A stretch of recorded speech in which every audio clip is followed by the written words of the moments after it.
सावधान ओडिशा रे आपको स्वागत। आज हूँ 22 जनवरी सोमवार। चलतु देखने देश विदेशर 15टी बड़ खबर। Number 1 PM Awas Yojana. मागणारे पांतु घर जानतु केमिति करिवे आवेदन। एही योजना अधीन रे जो मानकर घर नाही सेमाने घर निर्माण किंबा किनिबा पई लाभ पाई परिबे। एथिबाई किसी योग्यता रहिबा उचित। जदि आपणकर से योग्यता रही आपण ऑनलाइन माध्यम आवेदन करेंगे। RH रिपोर्टिंग nic.in पोर्टाल रे हिताधिकारी तालिका मिल पार। यह योजना आपण ऑनलाइन आवेदन करेंगे। नंबर 2 कलबल करुच्ची कालुआ पाग। आसंता काली प्रबल वर्षा कलबल करुच्ची कालुआ पाग। अस्तव्यस्त जनजीवन। बाहर को जा मात्रे ठंडा पागरे थरुची पूरा शरीर। बाहर को जा मात्रे शीत वस्त्र जावाक पड़ुची। तेबे यह सब भिड़ मध्य बड़ सूचना देछि पाणीपाग विभाग। पश्चिम झड़ा प्रभाव राज्य में आसंता काली देखा दे पारे। कोहला पाग को स्वल्परू मध्यम धरण वर्षा संभावना रही। मुख्यतः उत्तर ओडिशा किसी जिला समेत खोर्धा पुरी गंजाम नयगढ़ आदि जिले में गोटे 2टी स्थान में स्वल्परू मध्यम धरण वर्षा ही कोहला पाग देखा दे पारे। नंबर 3 छुट्टी दिन में खुशी खबर। कमिला पेट्रोल और डीजेल दर। देश में पेट्रोल और डीजेल नुआ मूल्य जारी कराई। प्रमुख सहर गुड़िक पेट्रोल और डीजेल मूल्य परिवर्तन होती। किसी सहर में दाम अपरिवर्तित रही। भुवनेश्वर में पेट्रोल और डीजेल दाम ह्रास पाई। रविवार पेट्रोल मूल्य लिटर प्रति 103 टंका 11 पैसा रही बेले डीजेल मूल्य 94 टंका 68 पैसा रही। जनवरी 20 अर्थात शनिवार भुवनेश्वर में पेट्रोल और डीजेल दर सामान्य वृद्धि पाई। पेट्रोल 103 टंका 18 पैसा थिया बेले डीजेल मूल्य 94 टंका 75 पैसा रही। नंबर 4 2023 वर्ष पर राज्यपाल पुलिस पदक घोषणा। 2023 वर्ष पर राज्यपाल पुलिस पदक घोषणा। 2 जन आईजी समेत 20 जन पुलिस कर्मचारी पाइबे सम्मानजनक राज्यपाल पदक। कैटेगरी 1 रे पूर्वांचल आईज हिमांशु लाल और क्राइमब्रांच आईज सफिन अहमदाबाद पुलिस पदक पाइबे। सेहिभଳି कैटेगरी 2 रे गंजाम एसपी जगमोहन मीना और संबलपुर एसपी मुकेश भाऊ पाइबे यह पुरस्कार। कैटेगरी 3 रे वरिष्ठ ओएसपी तथा बीपीएसपी अतिरिक्त एसएससी उदय भानु मिश्र एसीपी मानस गणनायक यह पुरस्कार पाइबे।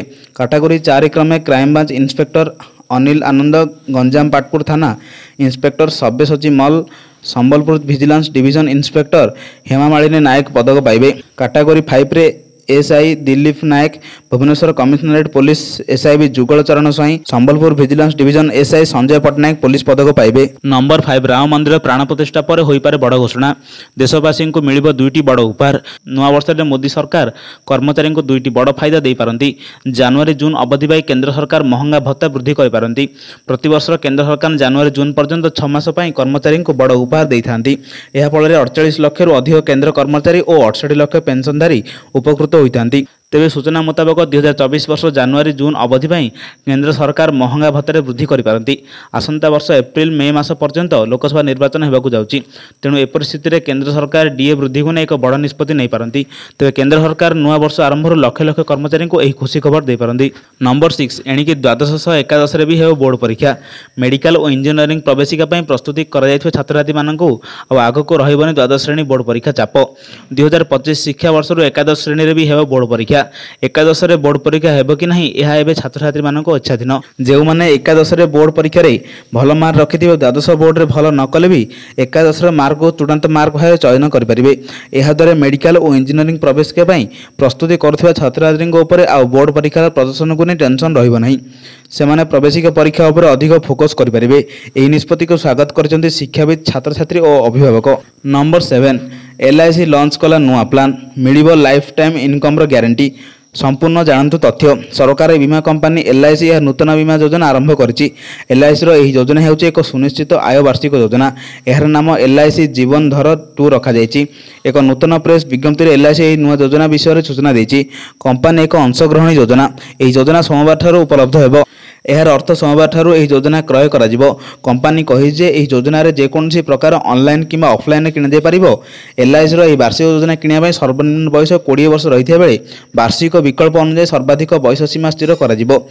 योजना क्रय सर्वाधिक बयस सीमा हेउची 80 वर्ष 70 वर्ष एवं 65 वर्ष माइंस विलंब अवधि। नंबर 8 23 जाए राज्य में घन कुहुड़ी। आसंता 23 तारिख जाए राज्य में घन कुहुड़ी रहिबो। अभ्यंतरीण ओडिशा और यार पार्श्ववर्ती अंचल में किसी स्थान में घन कुहुड़ी जो यातायात प्रभावित होबार आशंका सृष्टि होती। ते पाणीपाग विभाग पूर्वानुमान करछि आसंता 22 तारिख में पुरी खोर्धा नयगढ़ गंजाम गजपति रायगढ़ कंधमाल बौद्ध सोनपुर कटक अनुगुल और बलांगीर जिले में विभिन्न स्थान में कुहुड़ी दृश्यमान होपे। सेहीपरि उत्तर उपकूल ओडिशा किसी स्थान में स्वल्परू मध्यम धरण कुहुड़ी देखा जाय पारे।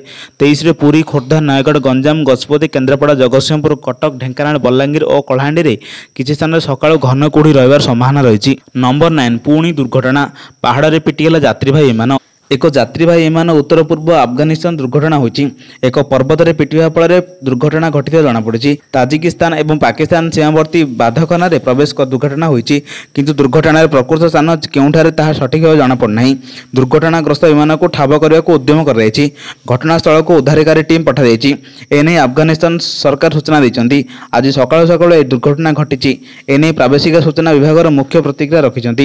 ସେ କହିଛନ୍ତି, ବିମାନ ଦୁର୍ଘଟଣାଗ୍ରସ୍ତ ହୋଇଛି, ହେଲେ ଦୁର୍ଘଟଣାରେ ଏପର୍ଯ୍ୟନ୍ତ ଜଣାପଡ଼ିନାହିଁ। ଆମେ ଉଦ୍ଧାରକାରୀ ଦଳ ପଠାଇଛୁ, କିନ୍ତୁ ସେମାନେ ଏପର୍ଯ୍ୟନ୍ତ ପହଞ୍ଚି ନାହାନ୍ତି। ନମ୍ବର 10 ରାଣୀତାଲାରେ ମର୍ମନ୍ତୁର ସଡ଼କ ଦୁର୍ଘଟଣା, 3 ବାଇକ୍ ଆରୋହୀଙ୍କ ଚାଲିଗଲା ଜୀବନ।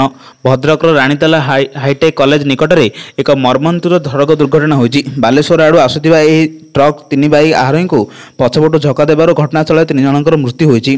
ବାଇକ୍ ଆରୋହୀମାନେ ମାର୍କୋଣା ଆଡ଼କୁ ଯାଉଥିବା ବେଳେ ପଛରୁ ଟ୍ରକ୍ ଧକ୍କା ଦେଇଥିଲା। ଭଦ୍ରକ ଗ୍ରାମାଞ୍ଚଳ ଥାନା ପୁଲିସ ଘଟଣାସ୍ଥଳରେ ପହଞ୍ଚି ତଦନ୍ତ ଆରମ୍ଭ କରିଛି। ଜାତୀୟ ରାଜପଥ 16ରେ ଏହି ମର୍ମନ୍ତୁର ସଡ଼କ ଦୁର୍ଘଟଣା ଘଟିଛି। ନମ୍ବର 11 ରେଳ ବିଭାଗରେ ବଡ଼ ନିଯୁକ୍ତି, 5696ଟି ALP ପଦ ପୂରଣ ହେବ। ଆରମ୍ଭ ହେଲା ଅନଲାଇନ୍ ଆବେଦନ। ସରକାରୀ ଚାକିରି ଆଶାୟୀଙ୍କ ପାଇଁ ଆସିଛି ଏକ ବଡ଼ ସୁଯୋଗ। ଭାରତୀୟ ରେଳ ବିଭାଗ ପକ୍ଷରୁ 5000ରୁ ଅଧିକ ପଦ ପାଇଁ ବିଜ୍ଞପ୍ତି ପ୍ରକାଶ ପାଇଛି। ପ୍ରାର୍ଥୀଙ୍କୁ ଆସିଷ୍ଟାଣ୍ଟ ଲୋକ ପାଇଲଟ SP ପଦରେ ନିଯୁକ୍ତି ଦିଆଯିବ। ଦେଶର ବିଭିନ୍ନ ରେଲୱେ ଭର୍ତ୍ତି ବୋର୍ଡ ମାନଙ୍କ ଯୋଗ୍ୟ ମଧ୍ୟରୁ ପ୍ରାର୍ଥୀଙ୍କୁ ନିଯୁକ୍ତି ପ୍ରଦାନ କରାଯିବ। ଇଚ୍ଛୁକ ପ୍ରାର୍ଥୀମାନେ ତଳେ ଦିଆଯାଇଥିବା ନୋଟିଫିକେସନ ଲିଙ୍କକୁ ଯାଇ ସବିଶେଷ ତଥ୍ୟ ପାଇପାରିବେ। ଜାନୁଆରୀ ମାସ 20 ତାରିଖରୁ ଅନଲାଇନ୍ ଆବେଦନ ଓ ପେମେଣ୍ଟ ଜମା କରିବା ଆରମ୍ଭ ହୋଇ ଫେବୃଆରୀ ମାସ 19 ତାରିଖରେ ସମାପ୍ତ ହେବ। ପ୍ରାର୍ଥୀଙ୍କର ବୟସ 21ରୁ 30 ବର୍ଷ ମଧ୍ୟରେ ହୋଇଥିବା ଆବଶ୍ୟକ। ଚଳିତ ବର୍ଷ ଜୁଲାଇ ମାସ 1 ତାରିଖ ସୁଦ୍ଧା ପ୍ରାର୍ଥୀଙ୍କର ବୟସ ଯୋଗ୍ୟତା ହିସାବକୁ ନିଆଯିବ। ନମ୍ବର 12 ବିନା ପ୍ରେସ୍କ୍ରିପସନରେ ଆଣ୍ଟିବାୟୋଟିକ୍ ବିକ୍ରି କଲେ ରଦ୍ଦ ହେବ ଲାଇସେନ୍ସ। ରାଜ୍ୟ ଭେଷଜ ନିର୍ଦ୍ଦେଶାଳୟକୁ କଡ଼ା ଚେତାବନୀ। ଆଣ୍ଟିବାୟୋଟିକ୍ସର ମାତ୍ରାଧିକ ବ୍ୟବହାର ରୋକିବାକୁ କେନ୍ଦ୍ର ସରକାର ନୂଆ ନିର୍ଦ୍ଦେଶାବଳୀ ଜାରି କରିବା ପରେ ରାଜ୍ୟ ସରକାର ତତ୍ପର ହୋଇ ଉଠିଛନ୍ତି। ଏଣିକି ବିନା ପ୍ରେସ୍କ୍ରିପସନରେ ଆଣ୍ଟିବାୟୋଟିକ୍ ବିକ୍ରି ଧରାପଡ଼ିଲେ ଔଷଧ ଦୋକାନୀଙ୍କୁ କାରଣ ଦର୍ଶାଅ ନୋଟିସ୍ ଜାରି ହେବ। ଆବଶ୍ୟକ ପଡ଼ିଲେ ଲାଇସେନ୍ସ ରଦ୍ଦ କରାଯିବ ବୋଲି ରାଜ୍ୟ ଭେଷ ନିର୍ଦ୍ଦେଶାଳୟ ପକ୍ଷରୁ କଡ଼ା ଚେତାବନୀ ଦିଆଯାଇଛି। ରାଜ୍ୟ ଭେଷଜ ନିର୍ଦ୍ଦେଶକ ଅଶୋକ ପତ୍ର କହିଛନ୍ତି, କେଉଁ କାରଣ ପାଇଁ ଡାକ୍ତରମାନେ ଆଣ୍ଟିବାୟୋଟିକ୍ ବ୍ୟବହାର ପାଇଁ ସୁପାରିଶ କରୁଛନ୍ତି ତାହାର କାରଣ ସ୍ପଷ୍ଟ ଭାବେ ଲେଖିବା ଲାଗି କେନ୍ଦ୍ର ସରକାର ନିର୍ଦ୍ଦେଶ ଦେଇଛନ୍ତି। ନମ୍ବର 13 ପରୀକ୍ଷା ଚାପରୁ ମୁକ୍ତି ପାଇବେ ଛାତ୍ରଛାତ୍ରୀ, CBSE ପାଠ୍ୟକ୍ରମରେ ହେବ ପରିବର୍ତ୍ତନ। ଛାତ୍ରଛାତ୍ରୀଙ୍କୁ ପରୀକ୍ଷା ଚାପରୁ ମୁକ୍ତି ପାଇବା ପାଇଁ କେନ୍ଦ୍ର ସରକାର CBSE ପାଠ୍ୟକ୍ରମ ଏକ ପରିବର୍ତ୍ତନ କରିବାକୁ ଚାହୁଁଛନ୍ତି। 2024-25 ଶିକ୍ଷାବର୍ଷରେ CBSE ଦଶମ ଓ ଦ୍ୱାଦଶର 2 ଥର ବୋର୍ଡ ପରୀକ୍ଷା ଆୟୋଜିତ ହେବ। ମାତ୍ର ଏହି ପରୀକ୍ଷା ବାଧ୍ୟତାମୂଳକ ନୁହେଁ। ଚଳିତ ବର୍ଷ ନଭେମ୍ବର-ଡିସେମ୍ବର ମାସରେ ଗୋଟିଏ ବୋର୍ଡ ପରୀକ୍ଷା, 2025 ଫେବୃଆରୀ-ମାର୍ଚ୍ଚରେ ଦ୍ୱିତୀୟ ବୋର୍ଡ ପରୀକ୍ଷା କରାଯିବ। ଏହି ଦୁଇ ପରୀକ୍ଷାରେ ଶ୍ରେଷ୍ଠ ମାର୍କ ଫଳାଫଳ ପାଇଁ ବିଚାର କରାଯିବ। ସେହି ଅନୁଯାୟୀ ମେଧା ତାଲିକା ପ୍ରକାଶ ପାଇବ। 2021 ମସିହାରେ କୋଭିଡ୍ ପାଇଁ CBSE ଯଦି 2ଟି ପର୍ଯ୍ୟାୟରେ ପରୀକ୍ଷା କରିଥିଲା, ମାତ୍ର ତାହା 2024-25 ପରୀକ୍ଷା ହିସାବରେ ଗ୍ରହଣୀୟ ନୁହେଁ। ଗତ ବର୍ଷ ଏହି ସାକ୍ଷାତକାର ଅବସରରେ କେନ୍ଦ୍ର ଶିକ୍ଷାମନ୍ତ୍ରୀ ଧର୍ମେନ୍ଦ୍ର ପ୍ରଧାନ 2024-25 ଶିକ୍ଷାବର୍ଷର 2 ବୋର୍ଡ ପରୀକ୍ଷାକୁ ନେଇ ମତ ରଖିଥିଲେ। ନମ୍ବର 14 ଭତ୍ତା ରାଶି ବଢ଼ାଇବେ ସରକାର, ଅଙ୍ଗନବାଡ଼ି ଦିଦି ଓ ଆଶାକର୍ମୀଙ୍କ ଦରମା ବଢ଼ିବ। ଖୁବ୍ ଶୀଘ୍ର ବଢ଼ିବ ଭତ୍ତା, ଶୀଘ୍ର ମିଳିବ ଖୁସି ଖବର। ଭତ୍ତା ବୃଦ୍ଧି ନେଇ ଖୁବ୍ ଶୀଘ୍ର ବଡ଼ ଘୋଷଣା କରିବେ ରାଜ୍ୟ ସରକାର। ବାର୍ଦ୍ଧକ୍ୟ ଭତ୍ତା ସହ ବିଧବା ଭତ୍ତା ଓ ଭିନ୍ନକ୍ଷମ ଭତ୍ତା ମଧ୍ୟ ପାଇବେ।